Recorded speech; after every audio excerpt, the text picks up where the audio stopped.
Welcome to Simplified UPSC by PPP, where we listen, learn, and grow together. Detailed lecture notes in English and Hindi, plus practice questions for prelims and mains, only on our Telegram channel. Link in description. Like and subscribe for more. नमस्कार, the deep dive में आपका स्वागत है। आज हम UPSC की तैयारी के लिए एक बेहद ज़रूरी विषय पर गहराई से बात करने वाले हैं। हम सब ने आर.एस. शर्मा की पुरानी एनसीईआरटी प्राचीन भारत तो पढ़ी है, और आज हम उसके अध्याय 3 भौगोलिक परिवेश मतलब द जियोग्राफिकल सेटिंग का पूरा सार समझने की कोशिश करेंगे। और हाँ, ये चर्चा खास तौर पर simplified UPSC by PPP YouTube channel के हमारे सभी साथियों के लिए है। हम अपने सभी मौजूदा मेंबर्स को दिल से धन्यवाद देना चाहते हैं, जिनके सहयोग से ही हम इस तरह का कंटेंट बना पाते हैं। आपका समर्थन हमारे लिए बहुत मायने रखता है। तो चलिए शुरू करते हैं। हम सब जानते हैं कि किसी भी देश के इतिहास को समझने के लिए उसकी ज्योग्राफी को समझना पहला कदम है। पर अक्सर हम इसे सिर्फ एक बैकड्रॉप की तरह देखते हैं, जैसे इतिहास का नाटक एक स्टेज पर खिला गया हो। पर क्या ये इतना सिंपल है? बिल्कुल नहीं। और यही आज की चर्चा का सबसे इंटरेस्टिंग पॉइंट है।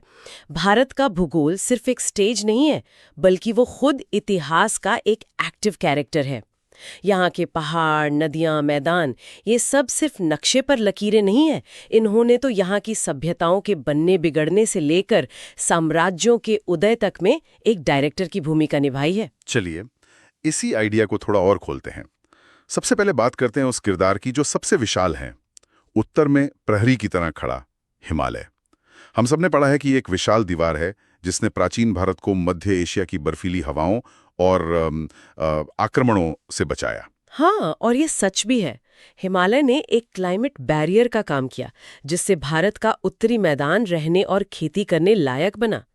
लेकिन यहाँ एक ट्विस्ट है। ये दीवार सॉलिड नहीं थी, इसमें दरवाजे भी थे। दरवाजे मतलब दर्रे? हाँ, खेबर, गोमल, बोलन जैसे दर्रे ये प्राचीन काल से ही कल्चरल और कमर्शियल हाईवेज की तरह काम करते रहे। एक मिनट, ये बात थोड़ी काउंटर इंट्यूटिव लगती है। अगर हिमालय इतनी बड़ी दीवार थी तो फिर इतने सारे समूह Indo Aryan, Indo Greek, Kushan, Huna Bharat में आए कैसे? एग्जैक्टली। और यही तो भूगोल की खूबसूरती है। हिमालय एक सिलेक्टिव फिल्टर की तरह था। इसने बड़ी सेनाओं के लिए एक मुश्किल चुनौती पेश की, लेकिन छोटे समूहों, व्यापारियों और विचारों के लिए रास्ते हमेशा खुले रखे। अच्छा, तो ये एक रक्षक भी था और एक मार्गदाता भी। इन्हीं दर्रों से होकर जो कल्चरल एक्सचेंज हुआ, उसने भारत की पहचान को हमेशा के लिए बदल दिया। प्रीलिम्स में अक्सर इन दर्रों पर सवाल बनते हैं। वाह, तो ये एक दीवार थी जिसमें दरवाजे थे। फैसिनेटिंग। और हिमालय की घाटियों का क्या? स्रोत बताते हैं कि कश्मीर और नेपाल जैसी घाटियां संस्कृत विद्या का गढ़ बन गईं। हाँ, और इसके पीछे भी ज्योग्राफी का ही हाथ है। ये घाटियां शांत और सुरक्षित थीं, तो इन्होंने एक तरह से ज्ञान के लिए इंटेलेक्चुअल सेफ डिपॉजिट बॉक्स का काम किया। इंटेलेक्चुअल सेफ डिपॉजिट बॉक्स मतलब जब मैदानी इलाकों में राजनीतिक उथल-पुथल मची होती थी, तब भी इन घाटियों में पांडुलिपियां सुरक्षित रहती थीं और ज्ञान फलता फूलता रहता था। समझ गया। तो हिमालय ने हमें बाहरी दुनिया से बचाया भी और जोड़ा भी। लेकिन किसी भी सभ्यता की असली कहानी तो उसके हार्टलैंड में लिखी जाती है। भारत के मामले में वो थी यहाँ की विशाल नदियां और उनके मैदान, है ना? बिल्कुल। सिंधु, गंगा और ब्रह्मपुत्र के मैदान ही वो मंच थे जहां भारत के सबसे बड़े साम्राज्यों का नाटक खेला गया। और इसका कारण सिर्फ उपजाऊ मिट्टी नहीं था। हम सब जानते हैं कि यहाँ की जलोढ़ मिट्टी खेती के लिए बेहतरीन थी, लेकिन सिर्फ अच्छी खेती से एक साम्राज्य कैसे खड़ा हो सकता है? मतलब what's the specific mechanism? The mechanism is agricultural surplus, कृषि अधिशेष। हाँ, इसे ऐसे समझिए, यहाँ की जमीन इतनी उपजाऊ थी कि एक किसान अपने परिवार की जरूरत से कहीं ज्यादा अनाज पैदा कर सकता था। ये जो एक्स्ट्रा अनाज था, यही सरप्लस था, और इसी सरप्लस ने एक गैर कृषि आबादी को सपोर्ट करना संभव बनाया। सैनिक, प्रशासक, पुजारी, कारीगर। अच्छा, जब आपके पास ऐसे लोग हों जिन्हें खाना उगाने की चिंता नहीं है, तभी आप बड़े शहर, बड़ी सेनाएं और एक जटिल प्रशासनिक व्यवस्था बना सकते हैं। सही बात है। तो ये सरप्लस एक तरह से इंजन ऑयल की तरह था जिसने स्टेट मशीनरी को चलाया। इसका मतलब ये भी है कि जिन इलाकों में ये सरप्लस नहीं था, वहां बड़े राज्य बन ही नहीं पाए। There is a very strong correlation. आप देखेंगे कि मौर्य और गुप्त जैसे विशाल साम्राज्य इसी गंगा के मैदान में फले फूले। और इन मैदानों में बहने वाली नदियां, ये तो उस समय के नेशनल हाईवेज रही होंगी। आप इसे प्राचीन भारत का नेशनल वाटरवेज प्रोजेक्ट समझ सकती हैं। उस समय सड़कें बनाना आज के मुकाबले कहीं ज्यादा मुश्किल था, तो नदियां ही कम्युनिकेशन और कॉमर्स की लाइफलाइन थीं। मतलब ये एंशिएंट इंडिया की अमेज़न प्राइम डिलीवरी का जरिया थी। हाँ, कह सकते हैं।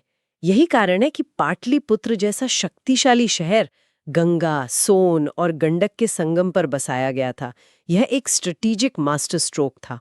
यह व्यापार और सेना दोनों के मूवमेंट को कंट्रोल करता था। तो जहां उत्तर में हिमालय ने एक मजबूत सीमा बनाई, वहीं भारत के दिल में इन नदियों ने सभ्यताओं को जोड़ा।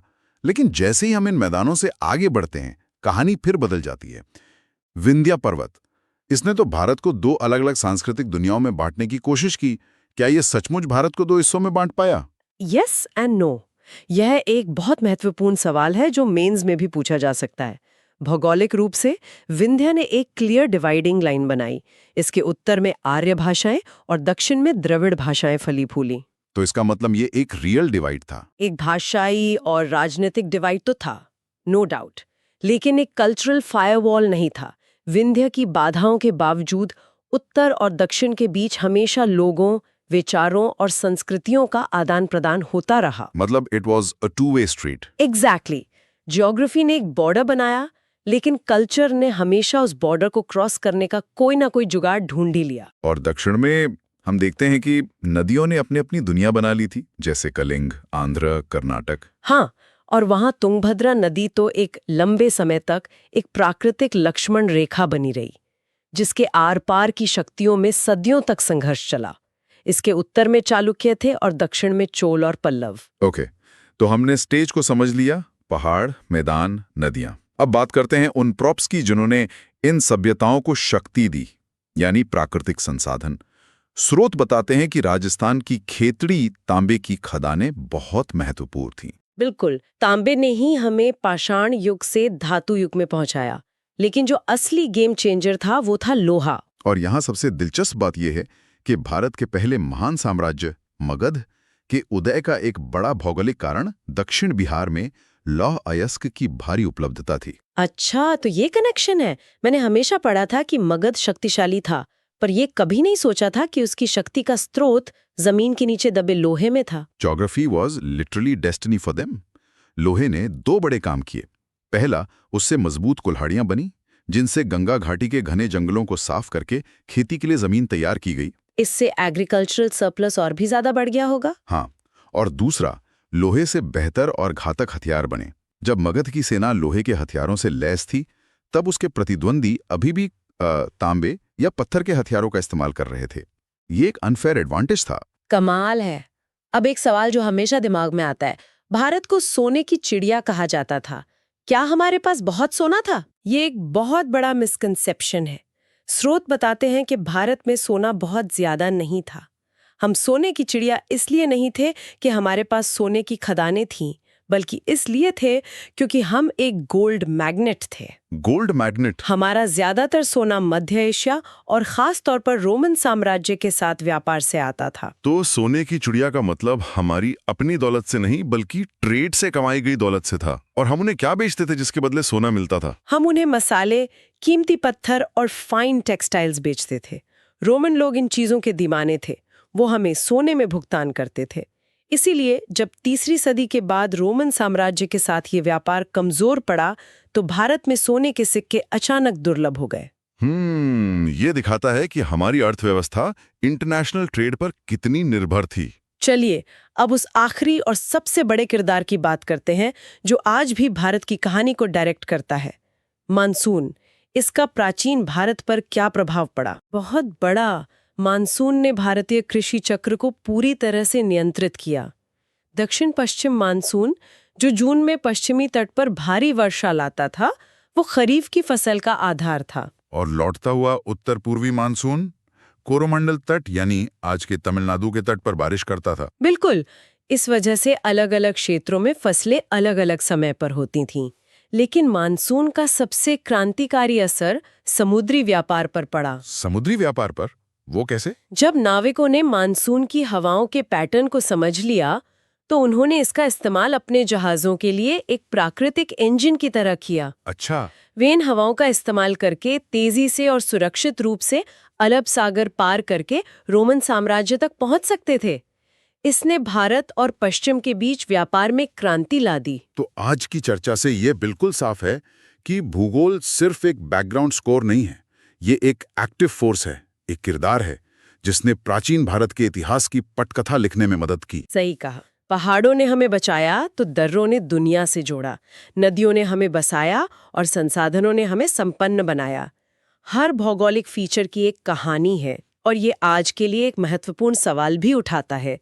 आज के दौर में जब टेक्नोलॉजी ने भौगोलिक बाधाओं को काफी हद तक कम कर दिया है, तो क्या भूगोल अभी भी भारत की नियति को उसी तरह प्रभावित करता है या अब आर्थिक और राजनीतिक कारक ज्यादा महत्वपूर्ण हो गए हैं?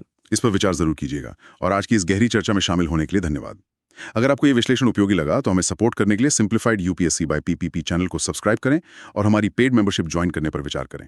आपका छोटा सा योगदान हमें आपके लिए ऐसा ही हाई क्वालिटी कंटेंट लाते रहने में बहुत मदद करता है। हम अपने सभी मेंबर्स का एक बार फिर शुक्रिया अदा करते हैं जिनके बिना ये संभव नहीं होता। अगली बार फिर मिलेंगे एक और नए विषय के साथ और उसकी भी ऐसी ही गहराई से पड़ताल करेंगे। धन्यवाद। Thanks for watching. Follow us on Telegram and Instagram. Don't forget to like, share, and subscribe.